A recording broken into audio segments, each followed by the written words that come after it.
Quando é a hora de você entrar num imóvel que você arrematou? Cara, essa pergunta é uma pergunta um pouco recorrente quando a gente fala de leilão de imóveis, porque muitas pessoas simplesmente se perdem nesse caminho. Vão ter pessoas que vão dizer para você que você entra no imóvel depois de meses. Vão ter pessoas que dizem para você que você entra amanhã. Mas qual que é o verdadeiro ou a melhor estratégia? Primeiramente, a gente vai dividir aqui em dois cenários possíveis. O primeiro cenário é aquele cenário em que você chega no imóvel e ele está desocupado. Ele não tem ninguém morando lá dentro, ele está vazio, enfim. E o segundo cenário é quando de fato tem alguém morando lá dentro. Vamos primeiro no jeito mais fácil. Primeiro cenário. O imóvel está desocupado. Geralmente você fez a arrematação. Depois de você fazer a arrematação, você vai ter ali um período em que você vai estar fazendo o que eles chamam de transferência de propriedade. É basicamente você está comprando documentalmente o imóvel. Você está lá fazendo a escritura ou a carta de arrematação, você está lá fazendo o registro. Nesse período, se o imóvel está vazio, é útil que você já tente entrar. Edson, mas como que eu vou descobrir? Tem algum jeito? Vamos lá. Cara, se for casa de rua, o jeito de você descobrir se o imóvel está vazio ou não é indo ao local. E na verdade, se for casa de rua, a minha sugestão é que você veja antes de arrematar o imóvel. Nem que você pague alguém para ir lá na frente e ficar de olho. Mas, beleza. Edu, e se for apartamento? Se for apartamento, você, no momento que você arremata, você vai ter acesso à documentação de administradora, você vai poder falar com o síndico, você vai poder falar com a garantidora, a administradora do condomínio. E aí você já pergunta, tudo bem, olha só, eu arrematei esse imóvel assim assado, eu preciso de todas as dívidas de condomínio, para ou mandar para o banco pagar, ou para eu mesmo pagar. Mas eu queria saber, você sabe me informar se existe um ocupante dentro do imóvel? Geralmente eles vão falar, cara, ó, não tem ninguém cadastrado aqui não. Beleza. Não tem ninguém cadastrado. Aí vem a segunda etapa. Segunda etapa é, se não tem ninguém no imóvel, quando eu posso entrar? Cara, geralmente, minha sugestão, se você comprou um apartamento, não tem ninguém morando, no dia seguinte você já pode ir. Ou melhor, você pode tentar ir. Porque pode tentar. Vão existir os casos em que o condomínio não permite. Vão existir situações em que o condomínio vai exigir que você tenha um documento que comprove. E aí que vem, você vai ter três possíveis documentos. Primeiro, o auto de arrematação, ou a proposta, se você arrematou de um banco, assinado pelo banco, leiloeiro. Você vai ter também a escritura, ou o contrato de financiamento, depende da forma que você comprou, se foi à vista é escritura, se foi financiado é contrato de financiamento, e vai ter também o registro do imóvel. São três momentos diferentes, tá? Então, no momento em que você arremata o imóvel, se foi na Caixa, por exemplo, você vai ter lá uma proposta assinada. Depois de alguns dias, o leiloeiro envia para você a proposta assinada pela própria Caixa. Ah, legal, ó, ele está comprando esse imóvel. Se você, em posse desse documento, você já pode tentar pedir por o condomínio, olha só, eu queria entrar no imóvel. Sei lá, 80% dos condomínios vão permitir isso já, porque o imóvel está desocupado mesmo, você está comprovando que você comprou, vida que segue, você vai entrar. Existem aqueles condomínios em que não vão permitir a entrada. E aí, quando tiver a figura da escritura ou do contrato de financiamento, você pode tentar de novo. Por quê? Porque ele já é um documento mais parrudo, vamos dizer assim. E aí você chega lá no condomínio, tudo bem, eu sou o dono desse imóvel, gostaria de entrar. Mas vão ter condomínios que eles não vão deixar, vão esperar que o imóvel esteja registrado em seu nome. Essa é a última etapa.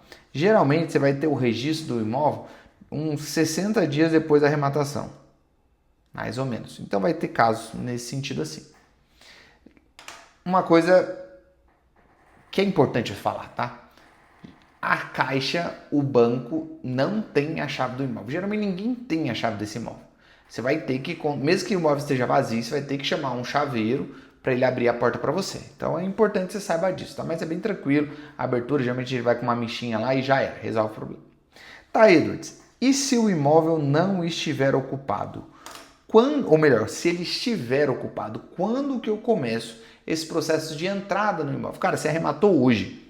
Minha sugestão é que você já saiba ou tente saber se o imóvel está ocupado. Mandou mensagem para o condomínio, descobriu, tem sim, tem uma pessoa lá. E aí você vai tentar saber o status dessa pessoa. O que é o status dessa pessoa? É saber se essa é uma pessoa é um inquilino ou se é o dono do imóvel. O antigo dono do imóvel, né? Como é que você vai descobrir isso? Pegando o nome dela. Geralmente o condomínio pode passar o nome. E aí você vai lá na matrícula e fala, pô, vamos supor que o condomínio pega e fala, é o João que está lá dentro. Está cadastrado aqui como João. Aí você vai lá na matrícula do imóvel, cara, o João era o proprietário. Legal. Então vai ser um tipo de tratativa. Não, o João, não tem ninguém com esse nome João aqui. Então é possível que ele seja um inquilino. Duas tratativas diferentes. O antigo proprietário, você tem que fazer um acordo para que ele saia do imóvel. O inquilino, você tem que informá-lo que esse imóvel foi arrematado e falar suas intenções. Ó, eu vou querer que você saia desse imóvel porque eu pretendo vender. Ou, cara, esse imóvel que você está alugando, ele não pertence mais ao antigo proprietário. Minha sugestão para você é que você não pague mais aluguel para ele. Por que não? Porque não é mais válido, você tem que pagar a partir de agora para mim. Obviamente que eles vão pedir um comprovante de documentação e aí você vai mostrar os mesmos 3 documentos. Seja, dependendo do momento, a proposta de arrematação, ou a escritura, ou o registro. Edwards, funciona? Usualmente, tá? Lembra quando estava vazio? Você mandava a proposta, 80% aceita. 15% pediria escritura e uns 5% exigiria que tivesse registro. Aqui a figura muda um pouquinho. Geralmente com a proposta você não consegue nada. Você vai precisar sim, pelo menos de uma escritura. Mas é bom você já ir negociando. Por que você já ir negociando? Se, por exemplo, você chegou lá com o inquilino e você chegou e informou ele, ó, você não pode mais pagar o aluguel para ele porque eu sou dono de imóvel. Ah, não quero saber, eu vou pagar para ele. Cara, você vai pagar, você vai perder o seu dinheiro? Beleza, você já começa a negociar aí. Geralmente o inquilino, ele não quer dor de cabeça. Geralmente no momento que você falar isso, ele vai chamar a imobiliária entra no circuito, você vai falar assim, ó, eu quero manter alugado para ele, só que o contrato tem que ser feito comigo. Vai ter que ser feito um novo contrato comigo. Pode ser até pelo mesmo preço, mas vai ser comigo o aluguel, começa as garantias, eu quero. Por quê? Porque o imóvel é seu. Se for um antigo proprietário, é um caso que pode ser mais complexo. Por quê? Às vezes ele não vai querer sair, mas você vai tentar negociar. E é bom que você comece o quanto antes nesse processo de tentar negociar com ele, porque pode ser que você perceba que ele está enrolando você. Eu já tenho um vídeo aqui no canal ensinando como que você tem que fazer uma desocupação, mas pensa lá, você chegou e falou pro cara, ô seu João, tudo bem? Cara, olha só, eu arrematei o imóvel e, cara, é muito triste isso e tal, mas eu vou precisar dele. Ah, meu filho, não tem como você segurar aí um tempo e tal. E aí, pô, você já sabe que ele quer um tempo. Então, beleza, seu João, vamos fazer o seguinte, eu vou te dar 1 mês para sair. Ah, não, meu filho, 1 mês é muito pouco. Beleza, 2 meses e não se fala mais nisso. Fechou. Você já tem esse prazo. Aí você assina, faz um acordinho por escrito, alguma comprovação, né? Que você fez esse acordo de prazo para ele desocupar o imóvel, ou de repente você vai pagar alguma coisa. Por que você já faz esse acordo? Se ele falar que vai sair daqui 2 meses e não sai, você já sabe que ele está te enganando. E aí é o mesmo prazo que vai sair ali o registro do imóvel. E para que você precisa do registro do imóvel? Se você precisar desocupar judicialmente, você vai precisar ter um comprovante, um documento que comprove que você é dono daquele imóvel. E para efeitos práticos de propriedade, o único documento que comprova isso é o registro do imóvel. É a escritura lá registrada no seu nome. Então, nesse cenário, você já fez o acordo antes, o cara descumpriu, você não vai mais trocar ideia com ele, você já vai entrar com um processo judicial. Agora pensa se você fosse esperar. Vai sair o registro, sai o registro, 60 dias depois da arrematação. Agora eu vou lá falar com a pessoa que está morando lá dentro para ver se a gente faz um acordo. Cara, aí ele ia te pedir mais 60 dias e aí depois ele ia descumprir se ia ter que estar o processo. Então você fazer com antecedência cria ali um processo em que você otimiza isso, em que você faz algo ser mais rápido, você não toma tempo, você não perde esse tempo. Essa é a ideia de você fazer isso. Então, geralmente, cara, na mesma semana em que você arremata o imóvel, você já pode começar a tentar fazer isso. E a minha sugestão para você, cara, em 90% dos casos, você arrematar um imóvel em um condomínio é muito mais simplificado a desocupação.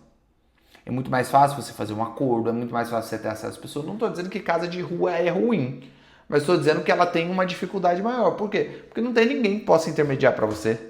É tudo você que tem que ir lá descobrir, ou você manda alguém para ir lá descobrir quem que mora lá, enfim, mas não tem um cadastro, não tem um telefone, é tudo você ou alguém que você contratar para ir lá fazer isso. Então, quando fazer isso? Na mesma semana que você arrematou. Você já começa esse processo e aí você vai se ajustando à medida que o tempo vai passando. Faz sentido para você? Eduardo, mas como é que eu faço essa desocupação? Cara, quase sempre você vai ter que fazer através de uma notificação extrajudicial. Eu falo muito isso para os meus alunos, de você não ir presencialmente ao local.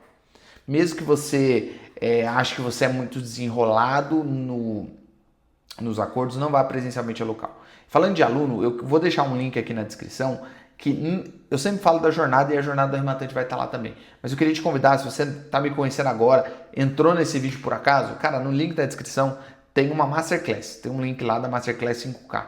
Edwards, o que é isso? Cara, é uma aula que eu criei para você entender todo o processo de uma arrematação, como você faz para arrematar imóvel de forma lucrativa, de forma que seja rápida e fácil, mesmo se você não tenha feito nada disso na vida. O link está na descrição. Cara, é o custo. Não tem nem pizza barata. Inclusive, estou falando de pizza que eu estou com vontade de comer pizza. Estou com fome. Nenhuma pizza é mais barata que isso. É ridículo o preço. Estou te esperando lá. Valeu!